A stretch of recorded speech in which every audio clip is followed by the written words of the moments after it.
Sure, and thank you, Mayor. I appreciate you coming on. Thanks so much. Unfortunately, I do have to head to another event, but I'm so glad that I was able to spend this time with you this evening. Mayor, stay in touch so we can do some other things together. Absolutely, will do. Thank you, Jesse. Take care. Good evening, everyone. My name is Jesse Crawford, and I am with the New Jersey Housing and Mortgage Finance Agency. And I have a slew of information for you tonight about our down payment assistance program. The program is $10,000 that will help you with your down payment and closing costs to purchase a home. It's for first-time home buyers and existing home buyers looking to purchase a new home. And I'm going to go through quite a bit of information. There's going to be links in the chat function that I implore you to copy to your desktop so you can go and view those things, if not during the presentation, after the presentation. And just buckle your seats because there's a lot of information coming your way. And we got about almost 1.5 hours of the 2 hours to give you this. And I'm going to go ahead and get started.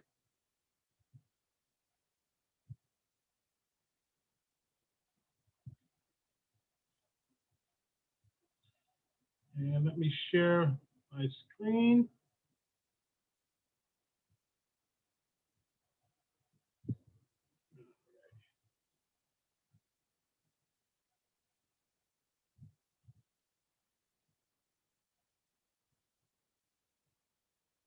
And full mode. So can everybody see my screen? Great, great. Again, we're the New Jersey Housing Mortgage and Finance Agency. And today I want to talk about maximizing the first-time home buyer down payment assistance program. Minimize this window here. Just a little bit about us. NJHMFA provides funding for affordable housing and affordable home ownership throughout the state of New Jersey. It's open to New Jersey residents or folks who are looking to purchase a home in New Jersey, say coming from Connecticut, New York, other states. As long as you're coming to New Jersey and to stay put for at least 5 years, you can take advantage of our agency's funds for down payment and assistance.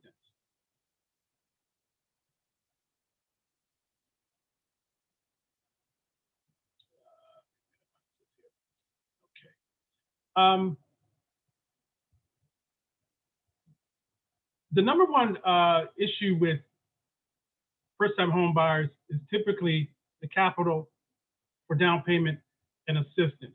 And with the next few slides, we're going to talk about that and some of the roadblocks that you possibly see as a new potential home buyer. So according to the National Association of Realtors, first-time home buyers make up 33% of all home buyers. That's the largest share of home buyers continue to be the age between 25 and 34 age group, which accounts for 54% of all home buyers. And 71% of all first-time home buyers were previously renting an apartment or a house.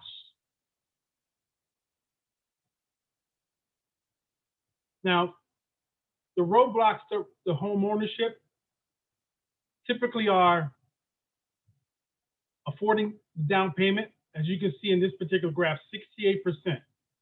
Now, studies show the leading barriers why renters do not purchase homes are down payment, closing costs, qualifying for a mortgage, the amount of debt they might have, whether or not they're securing a job at that particular time, or whether or not they even want to settle down just yet.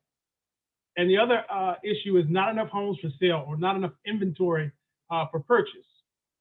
And as you can see, 68% affording the down payment was an issue, 53% qualifying for the mortgage, and 50% debt, and so forth. Down payment and closing costs, according to the survey by Freddie Mac, the upfront costs of purchasing a home, including down payment and closing costs, are commonly rated by all renters as a primary obstacle for homeownership. nearly 9 in 10, 88% of low-income renters said having the money for down payment and closing costs was a major obstacle for them purchasing a home. Middle-income renters, 72% also indicated the same challenge. And of these groups, 62% of low-income and 39% of middle-income renters considered having funds for purchase or for down payment as a major obstacle to home ownership.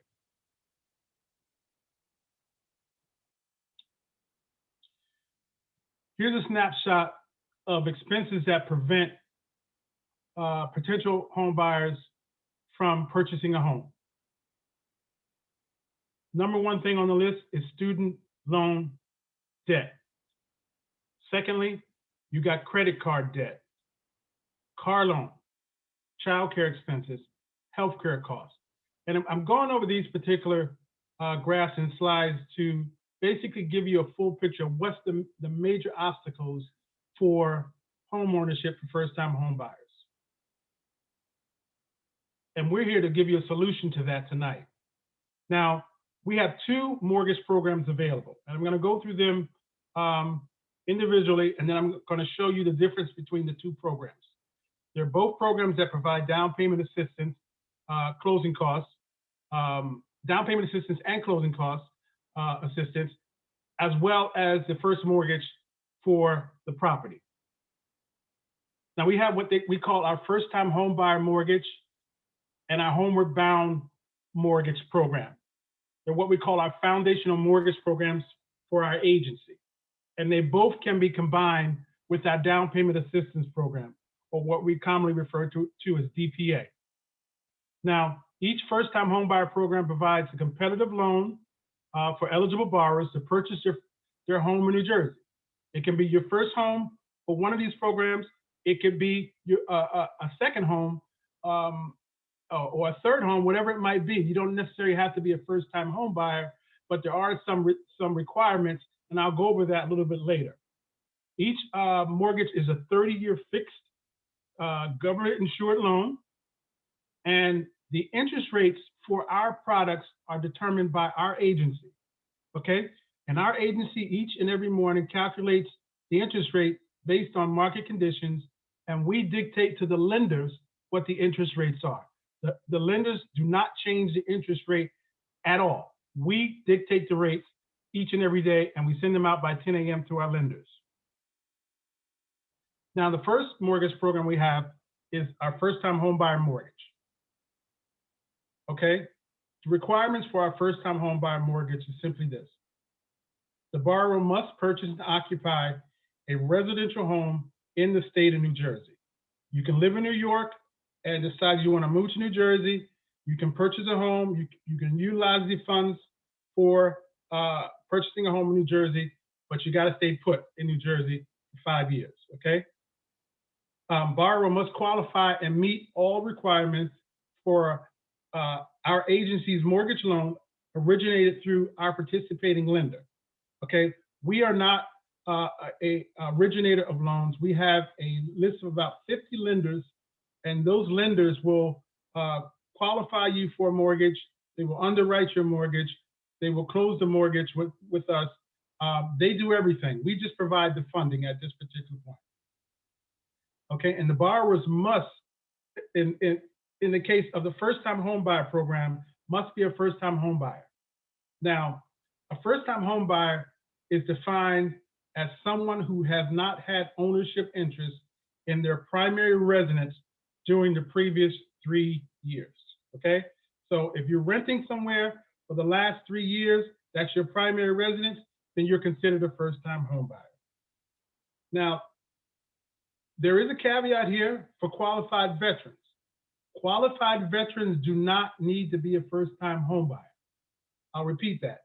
If you are a veteran, qualified veterans do not need to be a first-time home buyer, but if they're going to utilize these funds to buy a new home, they must sell their previous home, or yes, their previous home, or current home, I should say, prior to closing, okay? So it has to be sold prior to closing on your new home. In addition, Minimum credit score is 620 or higher, okay? Now, for our particular programs here, whether you got a 620 credit score, a 640, or 720, everybody gets the same interest rate across the board, okay? Interest rate doesn't change. You get the same interest rate across the board, okay? What's also required is that you're going to need to have 2 months reserves of the monthly mortgage payment. Now, those reserves can be in your checking account, savings account, or if you can show reserves in your 401k account or some other account, that's fine. But you're going to have to show some type of reserves in case of emergency, at least 2 months mortgage payment. Borrowers must meet the household income requirements or income limits by county. And I'm going to click on this document here. This is the income limits by county. And let me new share.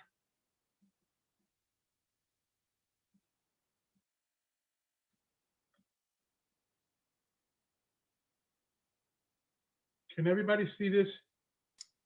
Income Yes. limits? Okay, let me just blow this up a little bit.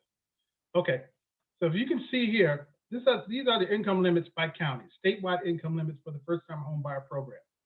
And our agency is in Mercer County. 1 to 2 adults working in the household, maximum income for Mercer County is $108,700. 3 or more in the household, working adults, and that means if you're a working adult, 18 or older, that's considered your income is considered part of the household income unless you have a full-time student in the household, whereas that income is not included. The maximum income, 3 or more in the household, would be $125,005 for Mercer County. So these income limits are pretty generous for the household size. Down below here, really quick, this is the maximum purchase price that you can buy a home for. So if you can afford a home for $306,357 and you meet the criteria here for Mercer County for income limits, God bless you, all right? And all the way up to a 1 to 4 family. You can utilize the down payment assistance program for either one of either the first-time home buyer or the Homebound program to purchase up to a 4-family home. The caveat is that one of those units you have to occupy as your primary residence for 5 years. So you can get by a 2-family, live in one, rent the other one out, but you have to stay put as your primary residence in one of those units for 5 years. Let me stop sharing and go back.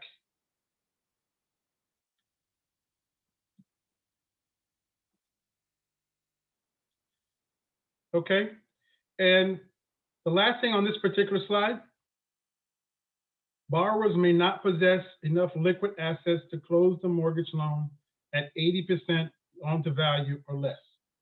Simply meaning if you have more than 20% to put down on the home that you're purchasing, you are not going to qualify for these funds. Okay, we're talking about liquid assets. We're not talking about retirement funds, 401k, that type of stuff. But if you have more than enough money laying around to put down 20% of the home that you're purchasing, you are not going to qualify for these funds. These funds are for folks who need it, who are well below that. So if you got that liquid assets lying around, you're not going to qualify. The second program we have is called our Homebound program, okay? And a lot of the requirements are exactly the same, with a few exceptions. Again, the borrower must purchase and occupy the residence in New Jersey. The borrower must qualify and meet all requirements by our agency for our first mortgage originated through our participating lenders. The borrower must be a first-time home buyer as defined as someone who has not had ownership interest in their primary residence during the previous 3 years. Again, Qualified veterans do not need to be a first-time home buyer, but cannot own another primary residence at closing. And the difference here for the Homeward Bound program, they allot for higher debt-to-income ratios than the first-time home buyer program. The first-time home buyer program, the ratios are 40% on the front and 45% on the back, meaning that your mortgage payment and your taxes, principal, and interest is considered the front end. No more than 40% of your monthly income can be applied to that. If you're over that, you're not going to qualify for the mortgage. And for what we refer to as the back end is your mortgage payment with all those things added, principal, taxes, insurance, and homeowner fees, whatever it's included, and your monthly expenses cannot exceed 45% of your monthly income. So that's the difference between the two programs. And the reason this is because if you do not qualify for the first-time homebuyer program, say you don't meet the income requirements, you make over that amount per county, the Homeward Bound mortgage, the income limits are higher. So you will possibly qualify for that. And also the ratios are higher. So we have a program that will suit folks who don't qualify for one, but qualify for the other. Again, the minimum credit score, 620 or higher. As you can see here, it says the debt to income ratio, maximum ratio of 40% on the front and 50% on the back. And that's a big deal if you have expenses other than your mortgage payment each month that brings you to that number. Again, borrowers need 2 months reserves, and there are income limits. And I'm going to pull this sheet up really quick.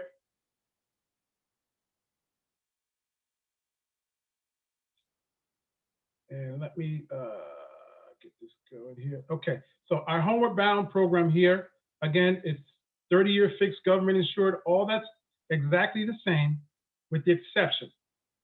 Whereas before for Mercer County, the maximum income limit was somewhere around $130,000, I believe. As you can see here for Mercer County, it's $152,180. Okay, so the income limits are substantially higher, so you qualify for the first mortgage and the down payment assistance.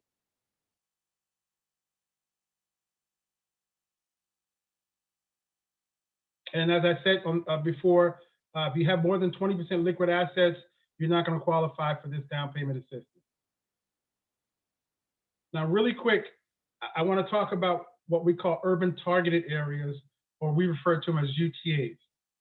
Okay, urban targeted areas are designated by the U.S. government or HUD, and each county has designated urban targeted areas, which are typically areas under development. Okay, buyers of homes located within urban targeted areas or qualified veterans do not need to be first-time home buyers for our down payment assistance. Let me repeat that. Buyers of homes in urban targeted areas need not be a first-time home buyer.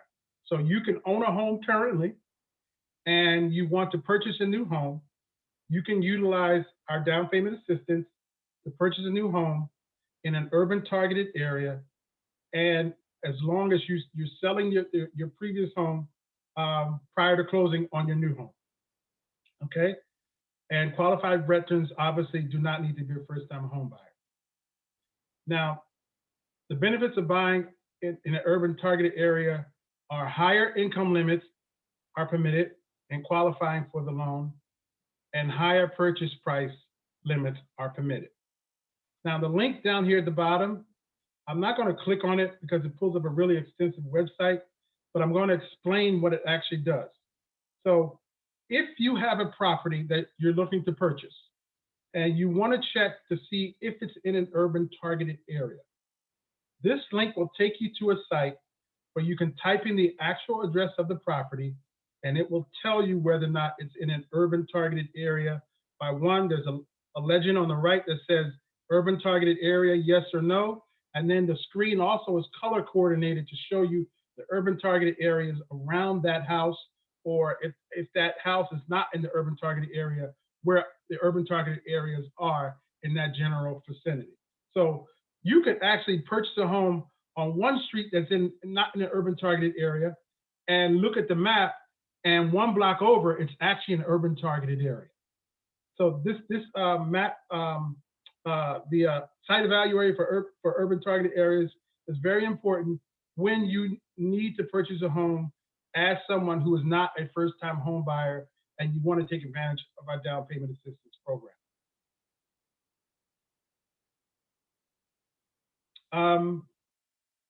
I don't need to go back into any more of the urban targeted areas. This is just continuation of that. But what's important about this particular screen, we have additional resources that you can utilize to find down payment resources, okay? So downpaymentresources.com. We don't manage this website, but if you're looking for additional money to couple with the money that we're offering today, you can search through downpaymentresources.com, search your general area or your county to see what additional funds are available. And sometimes you can get, in essence, up to $9,000 to $10,000 in addition to what we're giving to put down on your first home.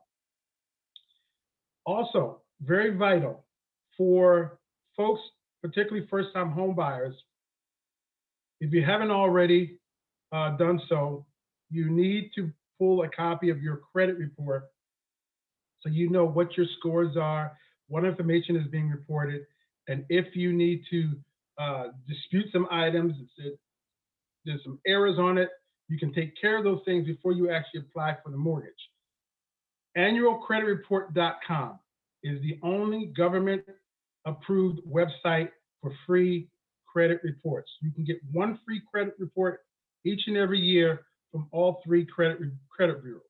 So I urge you to utilize this site to get your free credit report, and so you know what's on it, and then you can actually, if you need to make some corrections on it or dispute some items, or you can just see what kind of debt you have, make sure your payments have been applied properly. You know what you're getting into, and you're not going into it blind.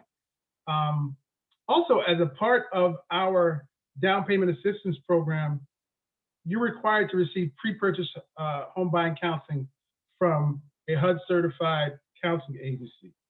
And I'm going to get into that a little bit later, but it's important that you know how to read your credit report, and if there are errors on it, how to get those errors corrected.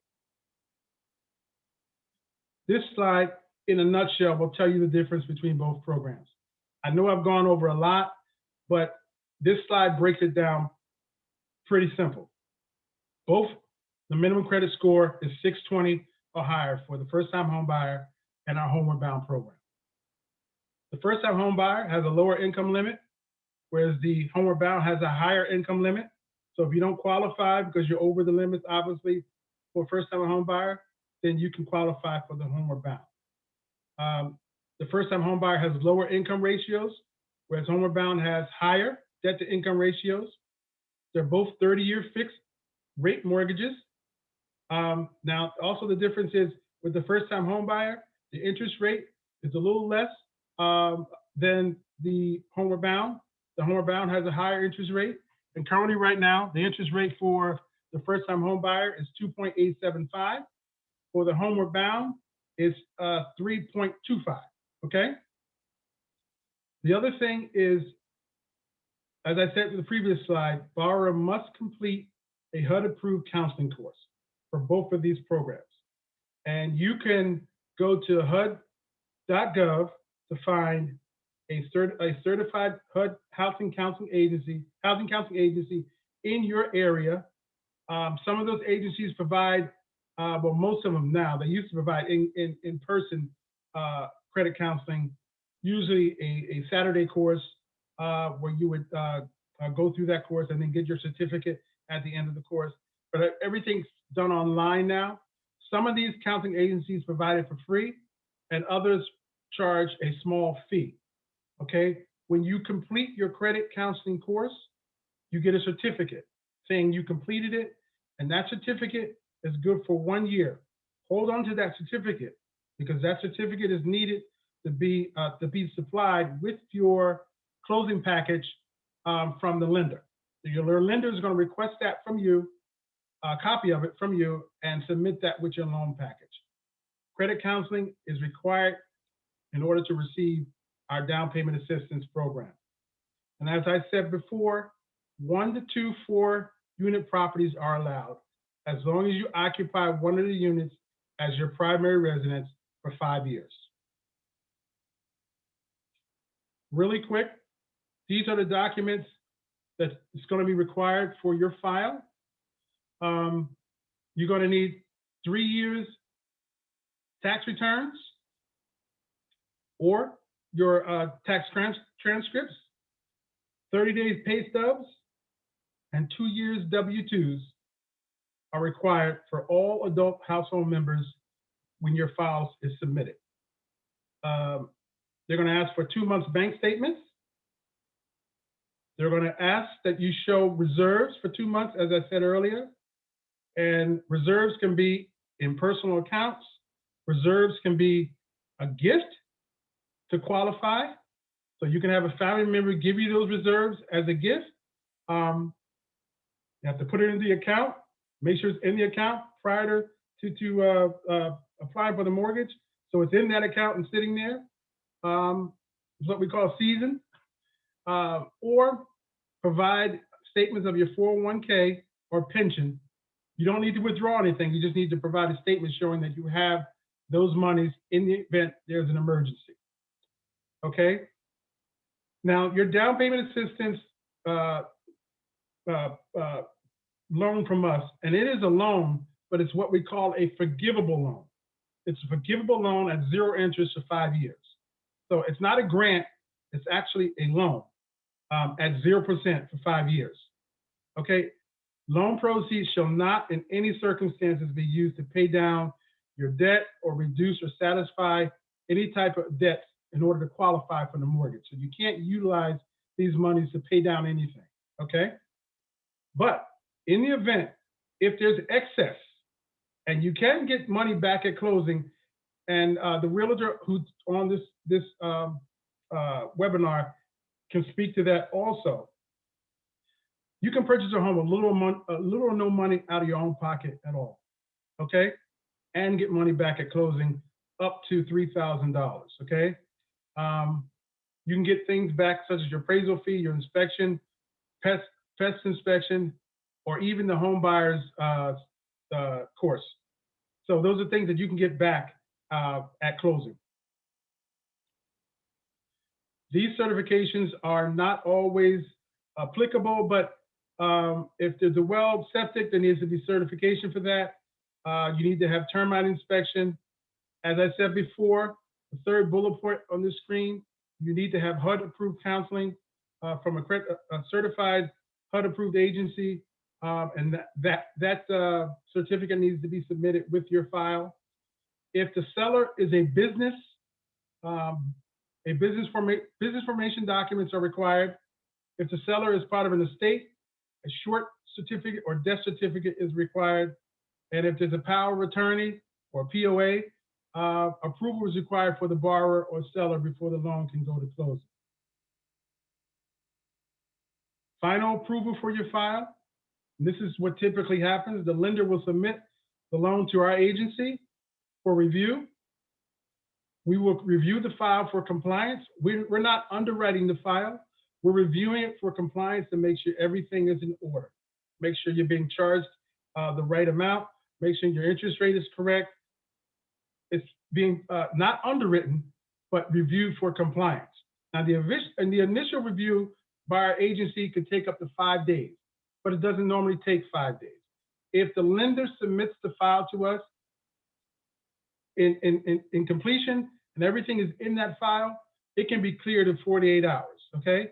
And then we return that file, give the okay to the lender, not return it, but we give the okay to the lender for closing, and then the lender can set the closing with all parties involved, okay? Now, we encourage lenders to submit the file to us for review at least 10 days before closing to allow time for us, if there's any conditions that still need to be met, we can let them know and they can get those things back to us. So it's important when working with your realtor. If your realtor asks you for bank statements, give them to them as quickly as possible. If they ask you for anything, give them what they ask as quickly as possible so you don't hold up the closing of your loan. Okay, so if all parties are working in concert and doing what they're supposed to do, your loan is going to close in a timely fashion. Your loan will never be delayed because of our agency. If it's delayed, it's because we don't have everything to clear the file for compliance. So it's important to, if your lawyer asks you for something, if your lender asks you for something, if your realtor asks you for something, follow up and get it to them as soon as possible. Now, I want to get to the part of the presentation where I call this the free money section, okay? Our down payment assistance program will provide qualified home buyers $10,000 towards down payment and closing costs. As I said in the previous slide, our down payment assistance is a $10,000 forgivable loan with no payments and no interest rate, okay? And it's coupled with our first mortgage. So the first-time home buyer mortgage or the Homeward-bound mortgage and our down payment assistance for $10,000 are together, okay? Now, all our loans currently are government-insured loans, either FHA, VA, or USDA. Now, we don't do conventional mortgages at this time, but we will be very, very soon. We had anticipated conventional lending before the pandemic hit late last year, but that kind of moved things back. So we anticipate within the next 3 to 4 months, we will offer conventional mortgages and some other loan mortgage products. And the last thing on this particular slide is that the home buyer must reside in the property as their primary residence for 5 years after purchasing the home without selling it, refinancing it, or defaulting on the mortgage. If you adhere to all those requirements, after 5 years, the $10,000 is totally and completely forgiven. And over that 5-year period, again, there's no payments because it's a zero interest loan, a forgivable loan. To me, that's the definition of free money. Now, in the event that you decide that you want to refinance, or you default on the mortgage, or you decide you just want to walk away, the DPA funds will have to be paid back in full. But for 5 years, paying your mortgage, living in your home, enjoying the comforts of your own home, to reap the benefits of not having to pay anything back, I think is doable for most folks. Also, what has changed over the year or so, you can utilize these funds to buy or to purchase new construction. So if you want to build a new home or buy a new home in a new development, you can utilize the down payment assistance and our mortgage to purchase a new home. Until a couple of years ago, that wasn't the case. But this is a great opportunity for folks looking to purchase a new home and utilize the funds to purchase that home in the state of New Jersey. Also, borrowers can use seller concessions. And I don't want to jump the gun on Chiquita, but she can talk about that also, how your realtor can help you with that. If you're getting concessions from the seller, you can couple that with our down payment assistance. And in addition, in your chat link, I believe there is a link for down payment assistance from the county of Burlington. For those who are looking to purchase in Burlington or who's currently living in Burlington, you can get upwards of $9,000 in addition to our $10,000 to purchase a home in Burlington. Okay, now with Burlington's DPA, you have to purchase in Burlington County. But with our DPA, meaning the agency, NJHMFAs, you can purchase anywhere throughout the state of New Jersey. It doesn't matter to us where you purchase a home. But if you want to utilize that $9,000 and our $10,000, that's almost $20,000 to help you purchase a home. That's a lot of money. And again, there are requirements for you staying in the home, staying put for a period of time. So as I said before, you could purchase a home with little to no money out of your own pocket. Really quick, the eligible properties. Property must be located in New Jersey, and it must be your primary residence for 5 years. It must be a single-family home. It can be up to a 1 to 4 family home. You have to occupy one of the units as your primary residence. It can be a condo, a townhome, a manufactured home, or a mobile home that's affixed to a permanent foundation. Can't be a mobile home you can wheel from one town to the next. It has to be on an affixed property, property. And as I said before, actually should be 1 to 4 family dwelling unit in which one is occupied by the borrower as his or her residence, primary residence for 5 years. This slide gives you HUD-approved counseling agencies. I'm going to click on it really quick, and this link will be in your slide, not your slide, but the chat function. And let me stop sharing. Where are we?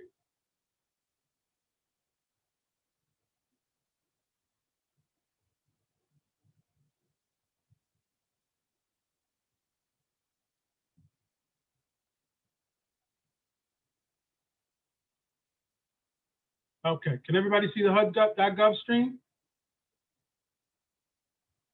Okay, you actually can go to HUD.gov, click on your search, put in specific city, zip code, and it will return for your area housing counseling agencies, certified agencies within your area, and then you can contact them for your pre-purchase counseling. And this link will be in your in your chat function, so you can copy and paste that to your desktop or to someplace else on your browser. Really quick, I just want to wrap up. NJHMFA is a solution for one of the leading reasons why first-time home buyers do not purchase homes. Okay, we're a solution because we're providing assets, or I should say capital, to help you with your down payment and your closing costs and resources that are available for throughout other counties, programs that you can couple with ours for even greater buying power when searching for your new home, okay? And as I said before, our programs can be used with seller concessions, and it basically just maximize your potential as a home buyer. At the bottom of this particular slide is our link for our home buyer guide. It is a phenomenal guide that takes you through the home buying process. It's a PDF file that has from start to finish how to find a realtor, how to locate an attorney, what your attorney is supposed to do for you, it has mortgage calculators. It has a glossary of terms in the back.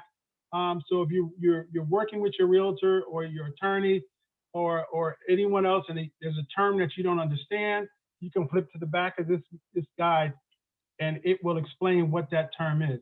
It's a great resource. It's a PDF file that you can download to your desktop and access it at any time. So I really suggest that you bookmark this particular link also. As I said before, borrowers purchasing in an urban targeted area do not need to be a first-time home buyer, but they cannot own a primary residence at closing, okay? And the last thing I want to get to is our lender list, okay? We have, let me do a new share. This is our lender request tool, okay? So if you are ready to purchase and you need to be paired with a lender, you can click on this particular link and it'll bring you to this screen, okay, where you can put in your information and we will match you up with 3 of our top lenders, okay? And you can request well, obviously not now. Well, in some cases, people are doing face-to-face in COVID-safe environments. Or you can request how you want to meet over the phone or online, and they will reach out to you and help you get pre-qualified for our program and work with you to close on your loan. Okay? Also, at the bottom of this particular screen, there is a link, a download link, printable list of all our participating lenders. So if you don't want to use the request form and you want to look at our printable list of participating lenders and you want to reach out to a lender directly from that list, then you are welcome to do so. I recommend using this form here so you can actually get the top lenders that produce for us, and you'll get up to 3. And also what we do when you go through this lender request form, we actually do our due diligence by checking back with the lender to see if they contacted you and how things are going. So it's kind of like a paper trail for the lender and you and us. And let me go back to sharing. And in the event when you go through our lender list, some folks on the call might already be pre-qualified by a particular lender. If that lender is not on our approved list, it's very easy for them to get on our list so they can take advantage of our program, and so can you. I urge folks, if they need down payment assistance, to utilize one of the lenders on the list. But if you're set on using the lender that you have and you still want to use our funds, they have to be approved and on our list. And it's not very difficult, doesn't take very long. And if so, they can contact SF lenders, that means single family lenders, at NJHMFA.gov to find out how to enroll. That's it for my presentation. My information is on the screen. Feel free to email me with any questions after the presentations today, or you can call me directly. Again, my name is Jesse Crawford. Email is the best for me because I'm always on my phone or at my computer. But if you need to leave me a voicemail or call me, leave me a voicemail and I will get back to you. It may not be that same day, but I will get back to you as quickly as possible. Thanks, Jesse. Do you want to go over some Q&As for you before we move on to Chiquita? Sure. Okay. I'm going to go through the chat. If anyone, after we go through the chat, has questions that's on the phone, you can unmute. Is an SSI income allowed? Possibly, yes. This is if it's permanent income, it's allowed. Temporary income that's going to expire at some point, no. It has to be permanent income. Okay. What if the spouse does not have any income? Would that hinder me? As long as one of the parties qualifies for a mortgage, the spouse has no income, that's fine. If the other party does and qualifies for a mortgage, yes, it's doable. Okay. What happens if you don't reside in the home for 5 years? You need to pay back the down payment assistance money. We know you do, but do you have to pay it immediately? And are there any penalties? Usually it's when the home is sold that money's paid back. So if you decide you want to move and you're selling the home, then out of the proceeds, that $10,000 is going to be paid because they're going to get the money back. Trust me. I hate to say it, but look, if you can stay put for 5 years, you don't have to pay it back at all. Very simply put. I don't mean to sound lightweight, but I'm being honest. What if you have, you're a stock investor? That's where their income comes from. Also, my husband, as well as he started his own business. Well, they're going to have to provide income docs to show over a period of time their income. And the lender will tell you exactly what's needed to qualify you. The lender does all the work. I hate to say it. I don't want to sound nonchalant about it, but the lender does the work. We just provide the money. We provide the funding. This one's on credit. So there's 3 credit bureaus. What if I have a 620 in one and not the other 2? How would you use this information to qualify me? Typically what happens with 3 credit bureaus, if you have 3 scores, they look at the highest score, they look at the lowest score, and they use the score that's in the middle. I don't agree with that, but it's been that way for years, okay? That's how they determine your middle score. I would typically take all 3 and average them. That's what I would do. Right, that's what you would think. That's not what the credit bureaus do. Am I right, Chiquita? Yes, you are. Absolutely. Unfortunately. All right, Jesse, this one says, before I met my husband, he purchased a condo that was under FHA / HUD. We currently reside there and we wanted to know if we could still qualify as first-time home buyers, as I'm not currently listed on that mortgage and we're looking to purchase a home together. Well, the issue is that you're looking to purchase a home together, and whoever's on that mortgage is not a first-time home buyer. So only if she was to be on the new mortgage because she's not on the other one. But they can purchase in the urban targeted area. Find a home, use the site evaluator to see if it's in the urban targeted area, then they don't have to be a first-time home buyer. Or if they're a veteran, they don't have to be a first-time home buyer. Right, okay. What if one of the adults is a young adult, a child, age 22? Would I need to include all of her income as well when looking at the Yes, income line? unless they're a full-time student in college. Yes, unless full-time student. Okay. So the DPA and FHA is 2 different loans, this person's asking? Well, the DPA is the down payment assistance by itself of $10,000. And technically, they're both 2 loans. It's the first and the second loan. The mortgage is 1 loan, which is FHA. And the down payment is a forgivable loan at 0 interest, so it's no payment. So yes, they're technically 2 loans, but one of them you don't pay anything on at all. As long as you stay in the house for 5 years. 5 years, right? Are there any changes or adjustments regarding work longevity requirements, excuse me, because of the pandemic? Meaning current employment? Whoever that is, if they want to unmute themselves and ask the question, that's fine too. Let's see, who was that? Feel free to unmute if that was you. Hi, this is Fatima. I asked that question. Perfect, Oh. thank you. Hello? Yeah, Can you I hear can me? you. Yeah, we can Hi. hear you. Okay, So, yes. Go ahead, I'm sorry. Yes, I asked the question because during the pandemic, a lot of people lost employment. So I heard something before about the changes with NJHMFA that they used to be 650 for credit score, and then they went back down to 620. So that is did correct. did they make any changes regarding people's work? There were people who used to work at a specific place for maybe 10 years, and then when the pandemic hit, they lost their employment. And now, you know, things are opening back up and they are starting to work again. So with regard to permanent employment and what they're required usually is 2 years or so forth. But because of the pandemic, are they making any exceptions?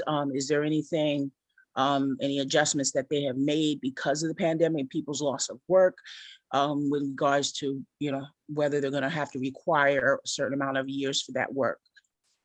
And that's a great question. And I can't say all lenders, but what they're going to look at is your previous work history and the length of time, and taking into consideration what happened during the pandemic. And the big thing is that you're currently working and there's enough income to substantiate paying that mortgage. They're going to have to factor in those things and look at it as a whole. Okay. But being currently employed, and if there's a gap, explaining that gap. And in most cases, because of the pandemic, if you had a consistent work history prior to that, then there are some exceptions to that where you would qualify. Okay. All right. Is there any documentation we need for that? We need to submit documentation. That's something that you can speak to your lender about when you're Okay. ready to apply, and they can Okay. tell you exactly what's needed. And whether or not, what's needed for the exception with FHA, or if you're going through VA, whatever loan program you're going through, your lender can work with you on that. Okay, great. Thank That's you, a great sir. question. Thank you, sir. You're welcome. Thank you. Jess, we'll do a few more questions and then we'll move on. Okay. And some of the other ones can be to Chiquita or our attorney. Yeah, we got, Sital. it's 5 minutes to 8 now, so we maybe do 1 or 2 more, and then we get Chiquita on, and then we can get to Sital. Okay. Can the DPA be used for land? No, it can be used for new. Can't be used to acquire land. It can be used for new construction. So you see a new development being put up. The land's already been acquired by the developer. You're looking to buy that lot with the home on it. That's the way it works. Do you know of any discounts or programs for teachers? No, we used to have one years ago, and I get this question quite a lot. And I actually put into the executive director that I get this question almost every time I have an event, and maybe we should look at reinstituting that particular program.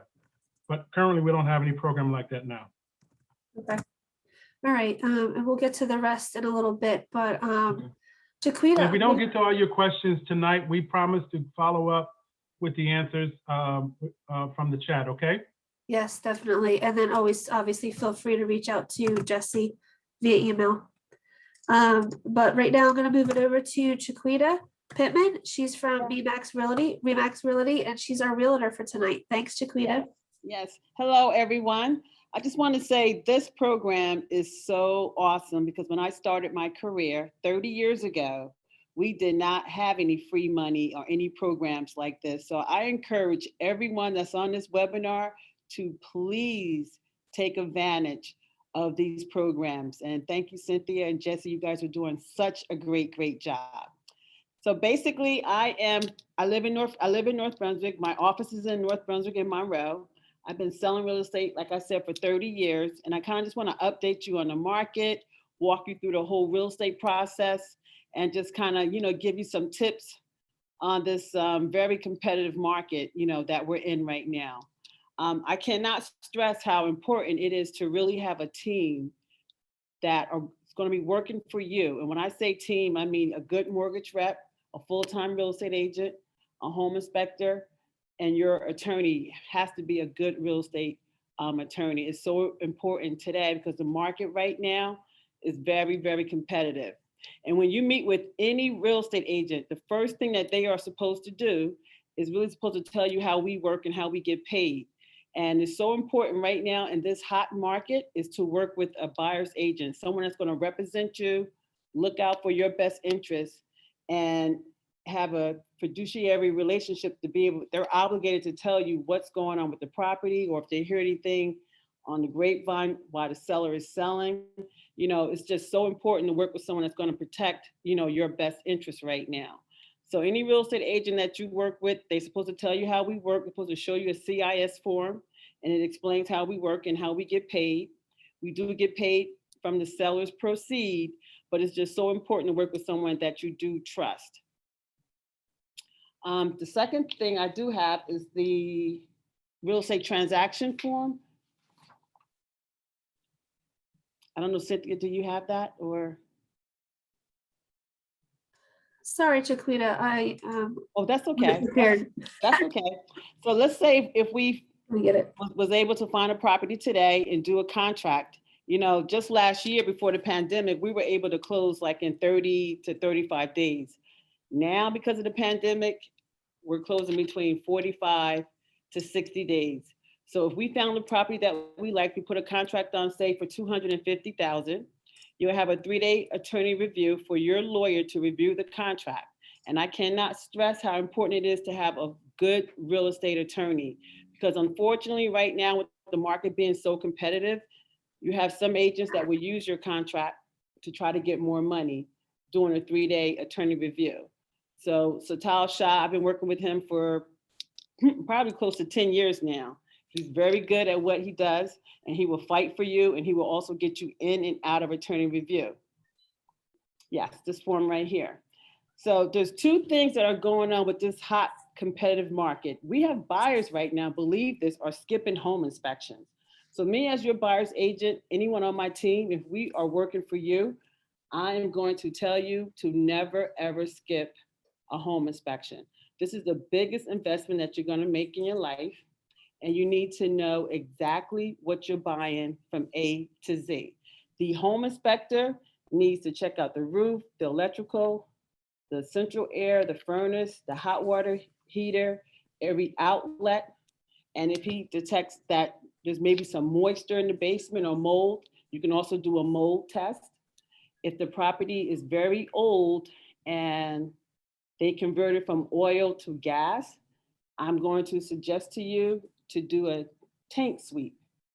And that could probably cost you about a little extra $125 by $150.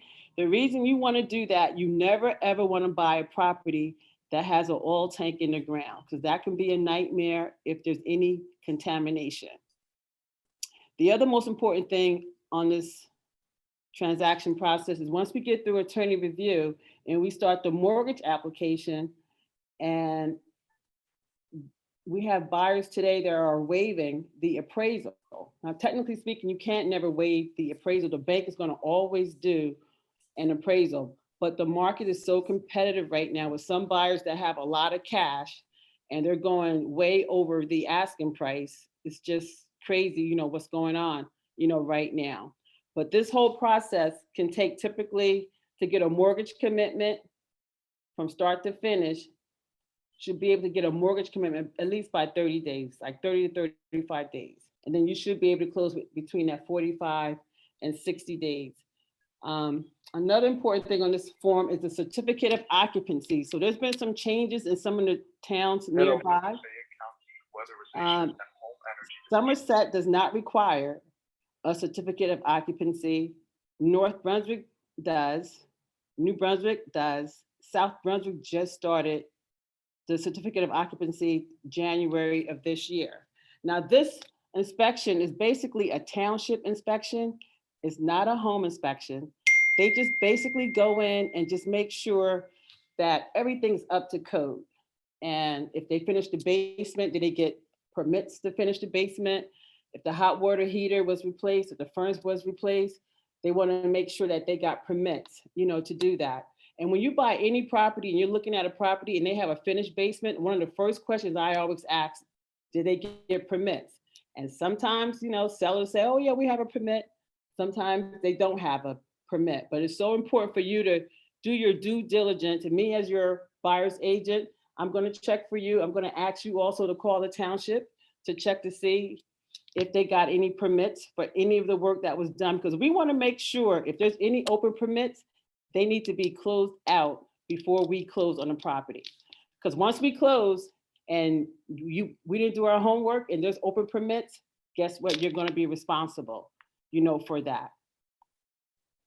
So it's just so important to work with a real estate agent that's full-time, knows the area, and is going to really just look out for your best interest. It's just important to work with someone that you trust.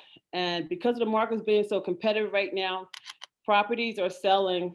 We have like 17 days of inventory right now. And what I'm doing for my clients and my team, we are actually going out looking at properties the minute they hit the market.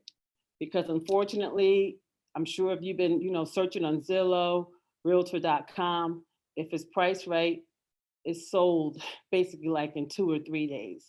It's just crazy, you know, what's going on, you know, with this market.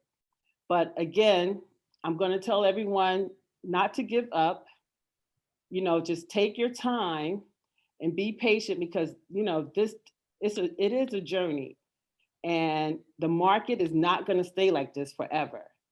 So I tell all my clients, never settle. If you're 50-50 or 70-30 on a property, I'm going to say, we're going to continue, you know, searching. Let's just keep looking, because I want to make sure that I get you the best property at the best price at the end of the day. And then the other form that I have is my 10 commandments of real estate. So when you're buying a house, we are going to become like best friends. And it's so important to communicate not only with your agent, but with your lender and with your attorney. You have to let us know what is going on. And I love this 10 commandments because, you know, it's been in my past experience. I tell all my clients, you know, if you're buying a house, don't buy any big ticket items. Do not buy a new car. Don't buy furniture. I know you're getting excited because you're buying a new home and you want to decorate it, but don't do any of those things until we close. And also don't make large deposits in your bank account because everything has to be documented and we have to have a money trail. And the most important thing, for the love of God, if you change jobs, please let your lender know what is going on with your employment, because everything is really based on your income. So these are just some fun 10 commandments I like to go through with all my clients, and just a good rule of thumb. But also to kind of bring you up to date on the market. The market is being so competitive, you know, right now. I had a property at 6 Hayes Court in North Brunswick. It was priced at $270,000. We had 150 people at the open house. I had over 40 contracts on this property. We have a lot of buyers that are moving here from out of state, and they have a lot of cash. And that's why I'm saying to you, if you have an agent that you're working with and a property comes on the market, it's so important to go out there. If you can get there, to have your agent go there to preview the property for you. And if you like it, you know, don't sleep on it, and it's, you know, make an offer. It's just important to do that. I'm also going to tell you, buying and selling is very emotional, but stick to your budget. You know, you always want to start like a little low, below your budget, because chances are you're going to be in a bidding war, and you're probably going to have to go up. But that's why your agent is so important, to kind of give you that guidance, to kind of let you know what the property values are going for, and to do their homework to see how many offers are on the table. You know, that's really what our job is right now. Our job right now is super, super competitive, and we're doing everything we can to get you into your dream home. But I always say, don't get carried away, because if it's meant to be, it will be. And definitely stick to your budget, because the most important thing when you buy a house for the first time, for your first year, is the hardest part, because you're going to get used to, you know, paying all the expenses. And guess what? When things break down, you can't call your landlord anymore. You're going to have to take care of things and fix it yourself. So it's just important just to stick to your budget and just make sure that, you know, you are at least 100% satisfied with the property that you're gonna, you know, put a bid in, because we are having a lot of bidding wars. And what Jesse mentioned earlier too about the seller's concession, you know, we can also put that in the contract. And I tell all my clients, if we want money back from the seller, I say I like to put all my cards on the table in the beginning. So say if the contract is for $250,000 and we can get $3,000 back in seller's concession, I'm going to say, let's put that in our offer up front. You know, if we have to make the price $253,000 with $3,000 back at the time of closing, then you're getting the best of both worlds with this, you know, down payment assistance, and you're going to be able to get seller's concessions at the, you know, time of closing. And literally, he is absolutely right. You can really buy a house with no money down. That's why these programs are so awesome. And I really encourage everyone to take advantage of these programs. And I am a full-time agent. I have my own team. So if you ever want to do a Zoom meeting or do a phone call or text, if you have a question about any property, I do belong to 4 different MLSs. So Middlesex County, Somerset County, Monmouth County, and Essex and Union County. I can certainly help you with any property that's on the market, that's on the internet. And if you want to, you know, follow me on social media, you want to go to my website, it's chiquitapittman.com. You can, again, go on my website and you can search for properties, and you can also reach out to me by phone or email. And that's basically it. Thank you, Chiquita. That was great. Thank you. I do have some questions if you can answer some for us. Absolutely. How do you know what the mortgage amount will be? As far as, I'm assuming I don't know, that's all they said. Are you, let me see who asked that question. Are you asking? Hi, I'm Tawana. I asked that question. Yes. Go. The reason I asked that question is because one of the requirements is that you have to have 2 months of mortgage in your account. So if you haven't been approved for the mortgage, how you gonna have 2 months of mortgage in your account? Right. So that's a very good question. That's why it's so important to get your pre-approval first. You know, so Okay. before you even go see a real estate agent, you should go to a lender and get your pre-approval first. And this way he can go over your financing, he can run your credit, and he can tell you what your maximum amount would be to qualify. So say if he qualifies you for $275,000, then we know that we need to be looking at properties a little below that. Because right now the market is so competitive right now, things are going over asking price. I thought I would never say this, but asking price now is like the starting price because there's no inventory. And the reason why we don't have a lot of houses on the market is because people that want to sell have nowhere to go.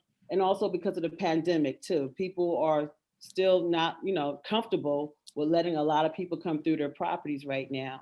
And that's why you see all these houses that are priced right, selling like in a week, which is crazy, and having multiple offers. But the first thing to do when you're buying a house, you got to have a plan, is to go see your lender first before you go see your real estate agent. Because if you find a property that you like, you want to be ready, willing, and able to pull the trigger. One of the Thank things I you. want to add is that even if you're not ready to buy now, you can get pre-qualified to find out how much mortgage you can afford, what your anticipated monthly payments are going to be, so you can start preparing. Also, you can find out what's on your credit report. The lender who pre-qualifies you can tell you exactly what you need to do to get ready to purchase a home. So even if you're not ready now, you can work to get ready within the next 3-6 months down the line. Great, thank you. Chiquita, someone asks, can we back out on sold as is properties after home inspection? Sellers isn't willing to pay? That's a very good question. I'm going to leave that to Sital. And I was wondering, know, okay. Yes, the lawyer, that's why it's so important to have a good real estate attorney. And you have to listen to him, and he's going to also say, pay attention to the dates and everything. But I tell my clients not to waive a home inspection. Every house that I'm selling or my team is selling, we need to know what we're buying, because if there's some structural damage or if there's an oil tank in the ground, that's a nightmare. You do not want to buy a property like that if the seller is not willing to work with us. But it's so imperative to have a good real estate attorney. So you just kind of answered some of this question too. Is it a requirement for specific inspectors to be utilized for inspection of the property being purchased? And what is an average cost for the inspection? And is an appraisal a must before closing? Yes, you definitely have to have, the bank is going to definitely do an appraisal before closing. The home inspector, we want someone that's going to be working for us. I only work with licensed home inspectors, and they're going to tell us the truth about what we're buying. And if we need to have a tank scan or test for mold, if they detect moisture somewhere in the basement, while we're doing the inspections, they are absolutely going to make that recommendation. And the average cost for a home inspection is about $400. That's the home inspection, termite, and radon. So those are the 3 things that you always want to do when you're doing a home inspection: is termite, home, and radon. Perfect, thank you. I think those are all the questions for you. I have others. We'll probably go back to Jesse and some for Sital. But thank you, Chiquita. I appreciate it. Thank you.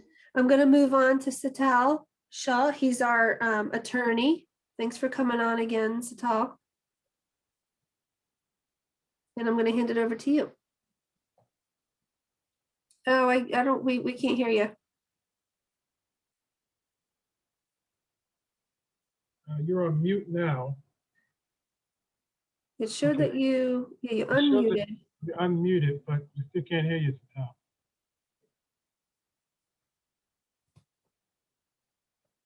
You might have to go into the settings under video and go to video settings, Sital, and audio.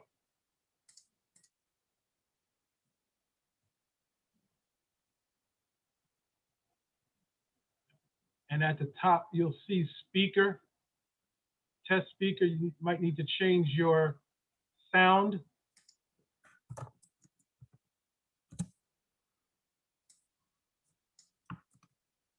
Hey, Jess, do you mind if I ask you a question while we're waiting for Sital? Someone asked, I'm not sure of the answer to this. Can you buy a foreclosure home with these loans? don't I see just one addressed now. that. The home has to be You did, I'm move-in sorry. ready. I just answered that particular question for Berlin. Yes, sorry. Okay.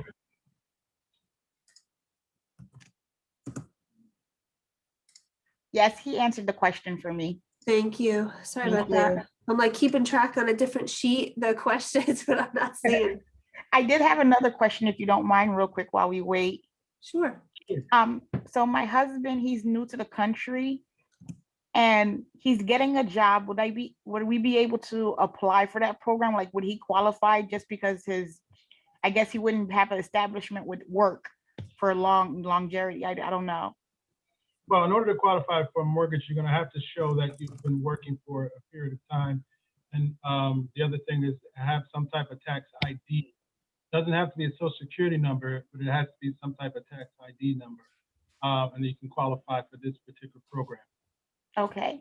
But you're going to have to show some history of work. So if you just started and you need to pull your incomes together, I would wait a little bit before you start. But I want you to know you don't have to worry about us running out of funding. We have plenty of funding and we're not going to run out. Okay. All right? All right.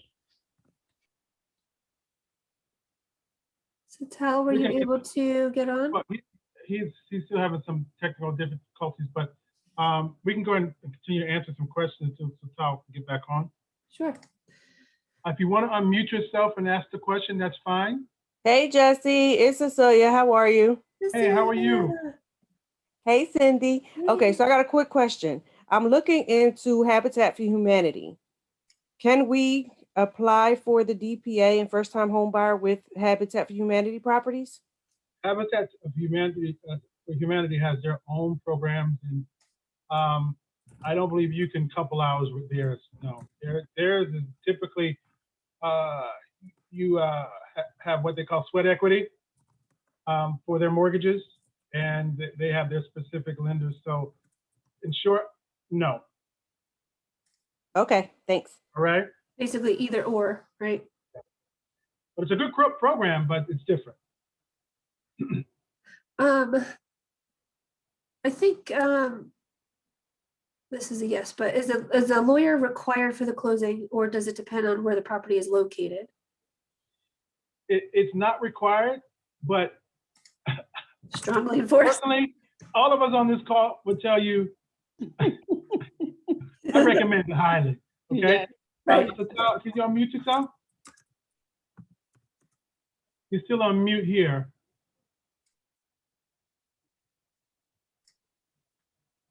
Yes, Now this should work. there he is. All right. Yes. Sorry about that. Man of the hour. Yes. Yeah, sorry about that.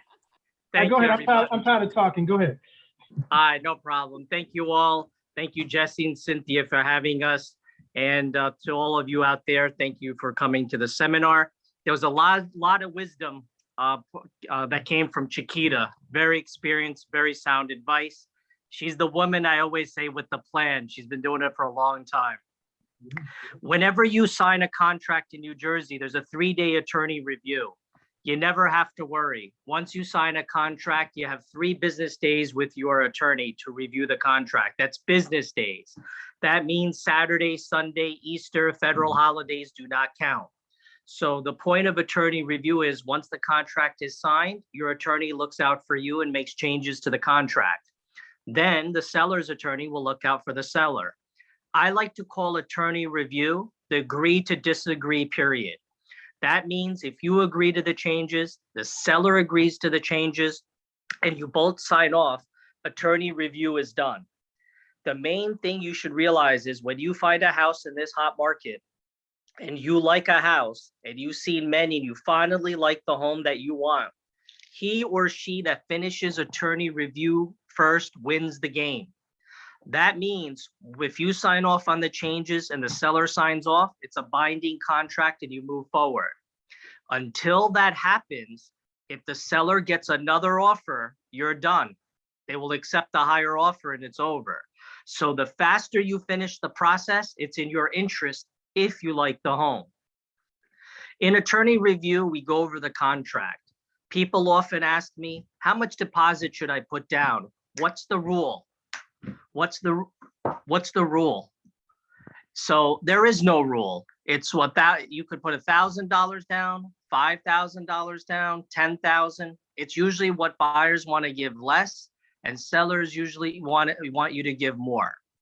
Typically, you put some deposit when you sign the contract, and some deposit usually a few days after attorney review. Now, within the contract, you have a mortgage commitment date. Typically, you'll have about 4 weeks to secure a mortgage. That mortgage commitment is a piece of paper that basically says from the lender, I believe in you, I reviewed your paperwork, and I'm going to show up on the day of the closing and give you the money. Typically, it takes 4 weeks. Home inspections, you typically have 14 days to do it when attorney review is done. You conduct a home inspection, provide your attorney with a copy of the report, and email him a list of repairs you're thinking of the seller to address. The number one question I get asked in home inspections, after I do it, what can I ask for, and can I ask for everything? In life, you can ask for everything, doesn't mean you're getting it. Typically, the contract will say the seller's responsible for major repairs. Major repairs are not defined by me, nor you, nor the seller. The contract will say heating, air conditioning, roof should be intact, no mold, environmental problems. The basement should be free of structural problems. The roof should be working, mechanical, sewer, plumbing, termite, radon. These are major things. If the seller doesn't address them, you have the right to cancel the contract. The second question I get asked most often, after I conduct a home inspection, if I get a bad vibe, my girlfriend doesn't like the house, my spouse doesn't like it, can I just cancel the contract? The answer is no. First of all, it's not based on what you like. If the major repairs are not performed by the seller, you can cancel the contract, but you have to give the seller an opportunity to fix the items or repairs. If they say no to a major repair, you can cancel the contract, but you can't just unilaterally cancel without giving seller an option. In home inspections, either the seller will perform the repairs or provide a credit for repairs, a combination. Maybe you don't want the seller to do the repairs. They may not take the same care care and proper manner in handling the repair because they're on their way out. You may want a credit. How do you know you're getting treated fairly? You can get an estimate. For example, if you had a plumbing repair, the plumber says to fix it costs $700. The sellers offer you $75. You know you're not getting a fair shake, so you're able to negotiate more fairly by getting an estimate. Maybe the seller will do certain repairs. Maybe they'll offer a credit. It could be a combination within the home inspection period. Other details in the contract that are pretty straightforward would be a closing date. Obviously, if you don't agree to a closing date, then you're not going to be signing the contract unless the buyer and the seller agree. Well, helpful advice is items that are included in the contract. The only thing required by law is a stove. The seller's not obligated to give you their nice dishwasher, refrigerator, washer, dryer. If you are getting these appliances and you happen to notice a certain brand or if they're brand new, take the 5 minutes, have your agent or yourself make sure you put specific, brand or say it's a new appliance. Why? Just because you see something new when you see the house doesn't mean it's yours. They may be taking the new refrigerator, new washer, and giving you their old ones. It just says appliances included. Doesn't mean the ones you actually see. There might be an assumption on your part that if you see it, you are obtaining it. So take the 5 minutes and put it down. Now, your attorney, I believe somebody had a question. I'll have it at the end. Is it necessary to have an attorney? No, it's not. There's no required law to have anything in life. The question is, who is going to be your advocate? When the lender does the work on your behalf, they technically represent the lender. You want somebody who actually is looking at everybody, vetting everybody, and working on behalf of you. Your attorney is like your bodyguard.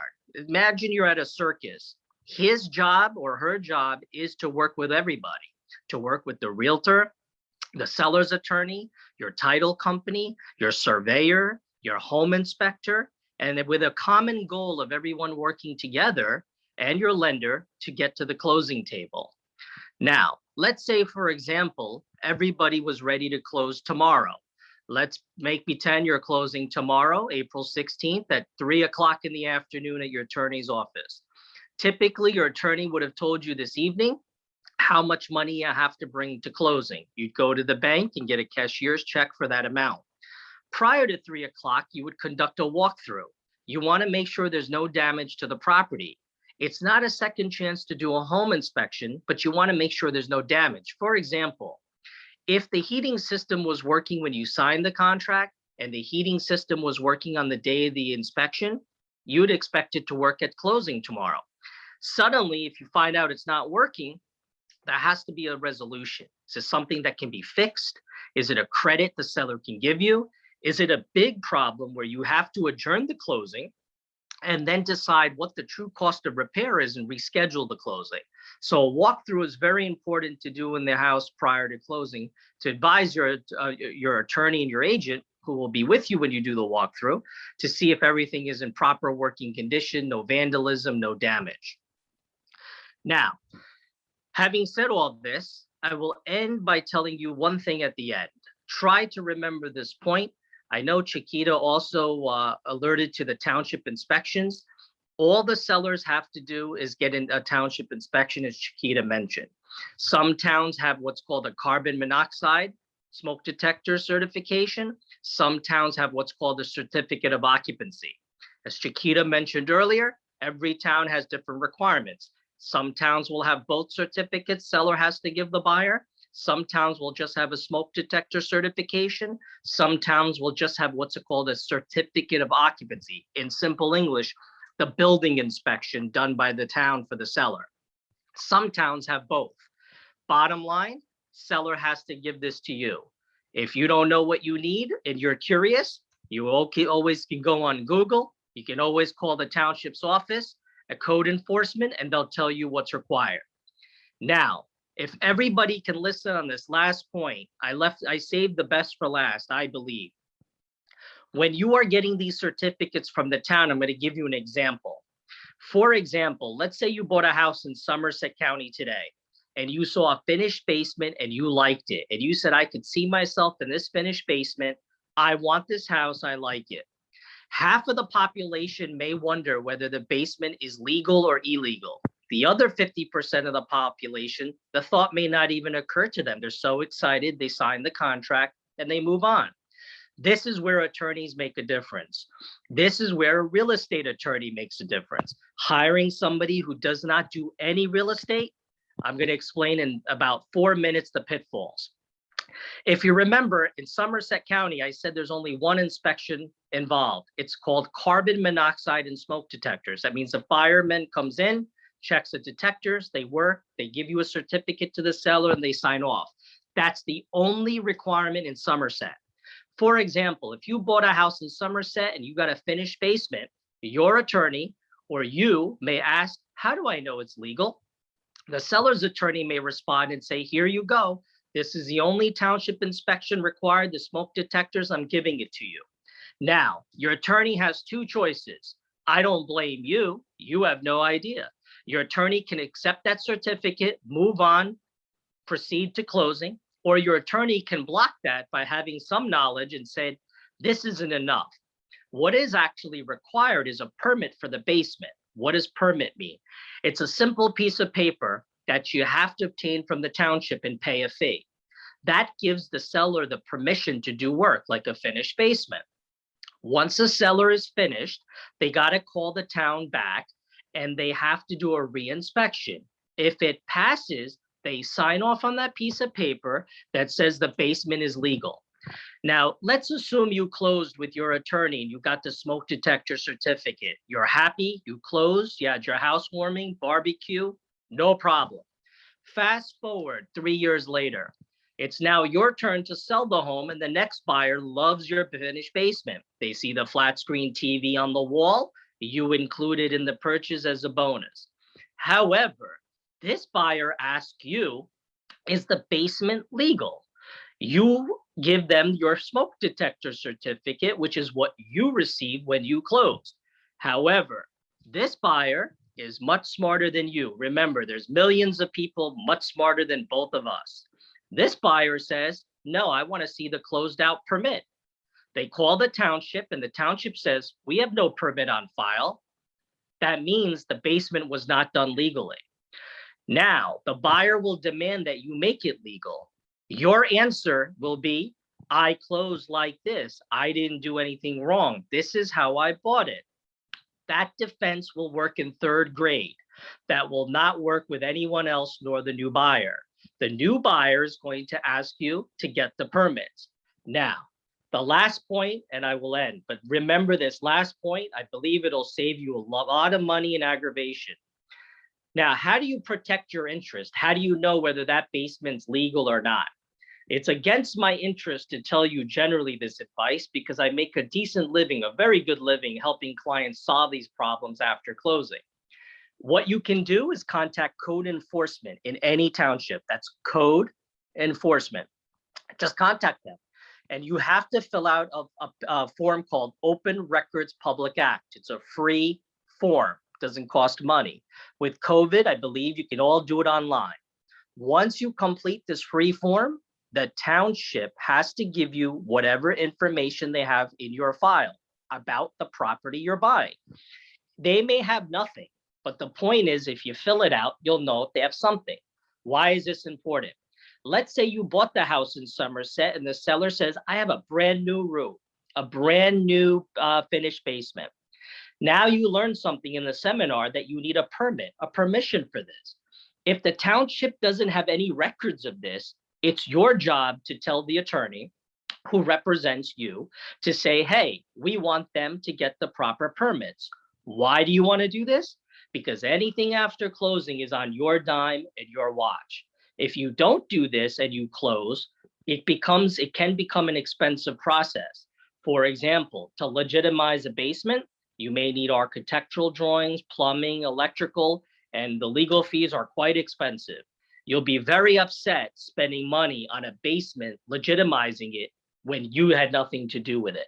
So you can fill out what's called the Open Records Public Act form. And I would do one more thing from experience. People make mistakes. Everybody's human. Even though you get the Open Records Public Act, sometimes the forms don't list all the permits. I would, like old-fashioned way, people don't want to do it anymore. Everybody wants to text and not talk. Call the township code enforcement by telephone and say, I would like to know if there's any permits that are open. That means if they open their mouth and say, yes, something is open, your job is to tell the seller to close the permit at their cost, because after closing, everything becomes you, the buyer's responsibility. So make sure you give them a call. And anyone can file an Open Records Public Act. You don't have to be the owner. I can actually do it for anyone else, or anybody can do it in America. One last tip. When you're filing the Open Records Public Act, it takes 10 days to get the information. Doesn't cost money. So if you're with Chiquita, you sign the contract today, why not fill out the form the next day? In 10 days, when you get the information, very simple. Then at least you have your results. You do the home inspection. You have the results, then the seller brags, I did this, I did that. And if the open records and permits don't back it up, you got them. At least you're knowledgeable to tell them, make sure they do it. And one final tip, and last sentence. Do not trust anybody. Most importantly, don't trust your lawyer. And I'm not just saying that to be funny. Everybody will tell you they got permits. Everybody will tell you what you want to hear because they want you to sign the contract. Fill out the Open Records Public Act, call the town yourself, because a lot of people will say stuff, they'll wait till the middle and they say, oh, I forgot, I didn't have it. You don't want to get through the process halfway through spending money with all sorts of people.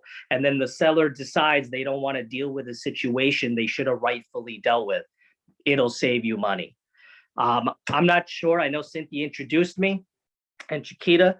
My name is Sital Shah. I'm in Route 1 in Edison, New Jersey. If you're familiar with Route 1 in Edison, I'm right on Route 1. We do all types of complicated and simple real estate. You're welcome to call my office. I know you have my information or my website. If you have a question, you could always call the office or send an email and say, I have a question, and give us a call. I know Chiquita blows up social media. I usually tell people to follow me by just driving after me after my office when I leave, but I just started Instagram, believe it or not. My kids got me to do it. So I just started 2 weeks ago. My Instagram page is Shah Legal. That's SHAHLEGAL_COM. So like I said, I just started, so it's only 20 followers, but I'm posting stuff on there that may be helpful. And also, if you want to visit my website, shahlegal.com, I have a brochure, Attorney Shah's Guide to Buying Your First Home. I get a lot of good feedback over the years on the brochure. It answers questions for first-time buyers. And I'm proud to admit, last count, we had over 6 million web hits on my website on it, as it's been covered by lots of media outlets and various TV shows, etc. God bless everybody. Thank you for listening, and I wish people lots of luck. Thank you. Thank you, Sital. I appreciate it. That was all very helpful. I do have some questions. Can I throw some at you? Sure. This one, I don't think we answered this because I had given this to Chiquita, but we said you probably better to answer. It says, can we back out on sold as is properties after home inspection seller isn't willing to pay? That's a very tricky question. I think Chiquita was right to punt that one. You know what? The answer is sellers mentally will always say as is. It makes them feel good. It gives them power by saying, I'm not doing anything, but it's tricky. Your attorney has to put some language in the attorney review that says, okay, it's as is. It's psychological. You want to make the seller feel good and say, okay, I agree. But then there's one sentence I put afterwards. I always say it does not diminish buyer's inspection rights. That gives me a back door to get out of the contract. So you never want to just assume and let the language go. You need to have your attorney put a little bit of a qualifier language just to protect you. And if I may add one more thing, I agree with Chiquita, what she said earlier, that waiving home inspections and appraisals, I think somebody in the audience asked, is it necessary to have an attorney? I'll give you an example. I had a contract yesterday and today. They waived home inspections. Chiquita knows I would never agree to that to get the deal. I said to the client, you want it this bad? I said, what if it collapses on your head? What are you doing? The attorney on the other side said, we took your offer blindly, meaning your clients have to wear a blindfold, buy the house, not do inspections, and waive appraisal. And my clients were okay. Now, this is where the attorneys separate each other. I'm not just patting myself on the back. I'm trying to make a point when you hire a real estate lawyer. I told the client, leave it up to me. I'm not going to mess up your deal. I said, have trust in me.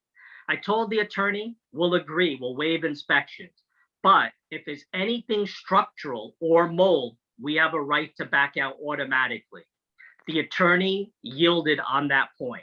Now, I'm just trying to tell you that it could have been very easy for me to look the other way, say, okay, it's fine, and conclude review. But somebody has to look out for the buyer's interest. And the fact that they told me no is not good enough for me. People who know me know that. So that's where the difference in attorney makes, if you're wondering. I think somebody else asked that question. I just want to give that example. Thank you. Sure, thank you. I'm not sure if you or Jesse could answer this one. It's if I am a co-signer for someone and they remove me, will I still qualify as a first-time homeowner? From my past experience, before they did, from just my experience, because you're just co-signing and it's not your first purchase. But again, that question really has to go to either Jesse or a lender, because to be truthful, the lender's rules change like the House and the Senate floor. They change every day and every hour. So that's something that they specifically, I think, have to ask the lender. I'll defer to Jesse. Yeah, and you're absolutely right, Sital. That's something that the lender, when pre-qualifying you, is something that you share with them, and they can tell you if it's doable or not. Right. Okay. Perfect, thank you. This question is, so would you be able to take the $700 off the price of a house in reference to the repairs? I think I addressed that one already. You did, I'm sorry. With Burlington? Oh, is it Burlington? I don't know, there's so many. Yeah, it's Burlington. Yeah, she just texted, yes. Perfect. There is, buy this, Jesse, this is for you, I think. Buying a home with no money down, what does your credit score have to be? For our program, 620 or higher. Okay. 620 or higher. What if you have a 1099 instead of a W-2? As long as you can prove income and what's required from the lender, that's fine. You're just gonna have to be able to prove your income over a period of time, and whatever documents are required of you, just provide them. Okay. They're gonna look at your tax records for a period of time. What do you need to show if you are self-employed? Tax records for a period of time also. They're gonna look at profit and loss statements and a number of things, right, Sital? Yes, and not only that, with self-employed and 1099, the one big thing is people sometimes get paid in cash. You have to deposit the cash and have a steady thing. There's nothing wrong with depositing cash. It's not like you're doing anything wrong, but you have to have a record of it. For example, where a lot of people go into a pitfall is they pay their landlord rent in cash, but they can't show, proof of how they did it. So it's got to be organized and timely, and you have to be, I think Jesse said it, the one word, documentation. Yeah. You have to be able to show it. You're right, and even qualifying folks for some of our programs down in Atlantic City, a lot of folks make their money by way of tips. Right. And they weren't documenting those tips for obvious reasons, tax issues, but when they go to buy a house, they don't make enough money, even though they are making enough money. Correct. So they got to show those tips and other things that they get paid in cash, have a trail for that. So if you know you're buying a house, then you have to make those steps and start doing it. It's a pre-planning thing. Someone just asked if I have a 620 credit, is there anything on my credit that could prevent me from getting a pre-approval? There's always some things that could, a pre-approval, you can get a pre-approval. There's a saying that a pre-approval ain't worth the paper it's written on. That's what they used to say back in the day. It's just a pre-approval. It's not an actual commitment to give you the loan. They're just taking a snapshot of your credit history and your credit and your debt and other things, and trying to determine if possibly you can get a mortgage. But there could be a number of things that could disqualify you from being able to qualify for the mortgage. And that's where you work with your lender. And in some cases, you have to work with your attorney and your real estate agent. You have to work with all parties involved. There might be some things you need to pay off prior to closing to bring your ratios in line to qualify for the mortgage. But don't be disheartened, because if you work the system properly and work with the people around you that's working on your behalf, even if you're not ready now, we can help you get ready to purchase in the future. And Jesse, how long is the pre-approval good for?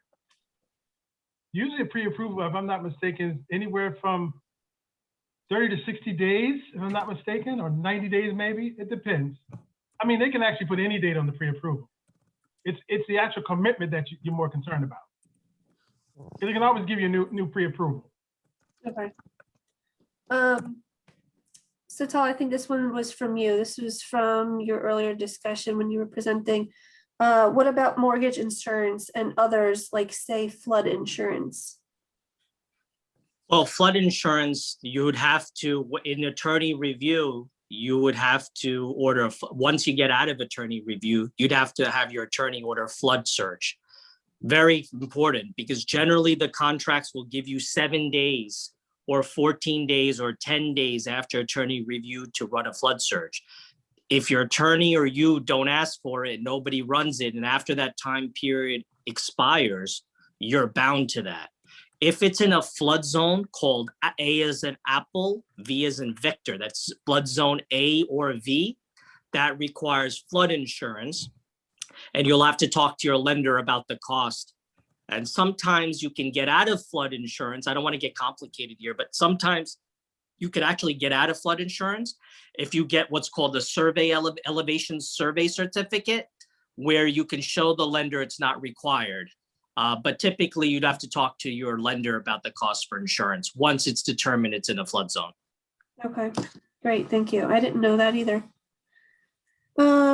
Here's some new ones that just came. If you have a credit loan, paying it off monthly and all credit cards are paid down to 0, what are the odds of qualifying for more than 98K pre-qualified loan? It's based on your monthly income, what you qualify for as a household. Okay, and then that'll determine how much mortgage you can afford and what your monthly payment's going to be. So paying down all your debt on your is a good thing, and it helps your credit score. But the ultimate decision for how much mortgage you can afford is based on your monthly income. Great. This one, all good questions. This is a good one too. Does getting a pre-approval count as a hard inquiry on the credit report? You want to take that, Chiquita?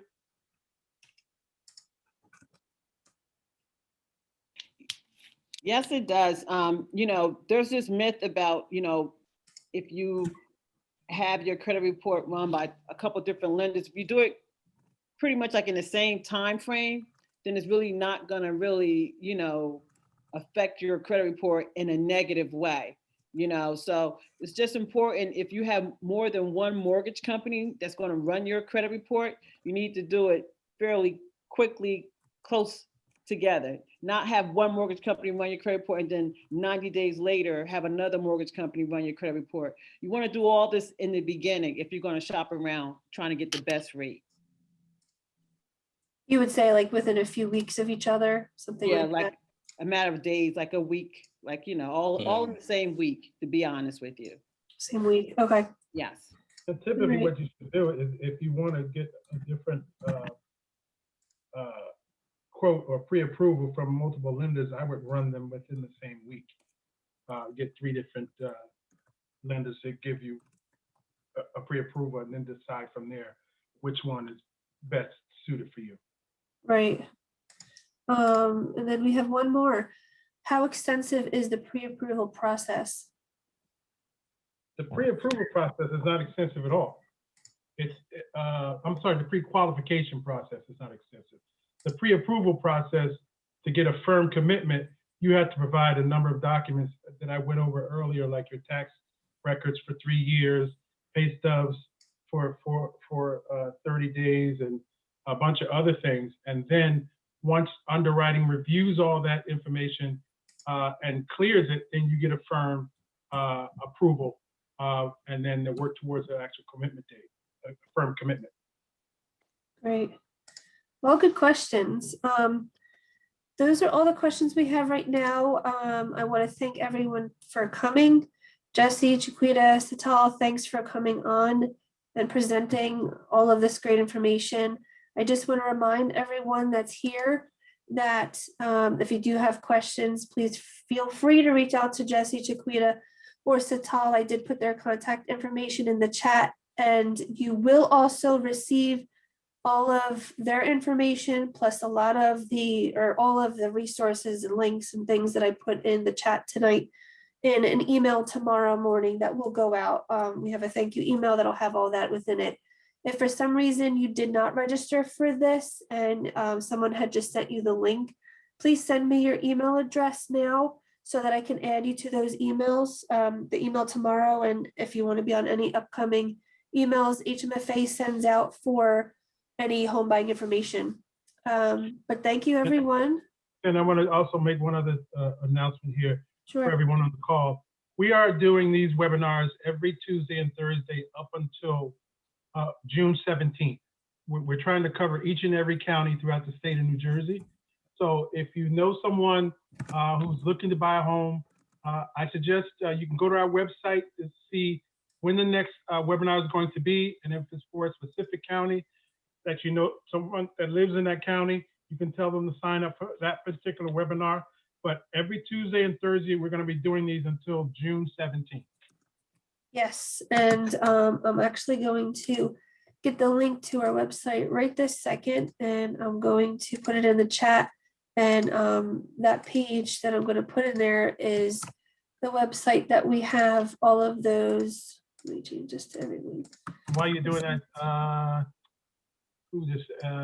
Deanna asked a question about Atlantic County. We actually are doing a webinar for Cape May County, or for Cape May, I think next month.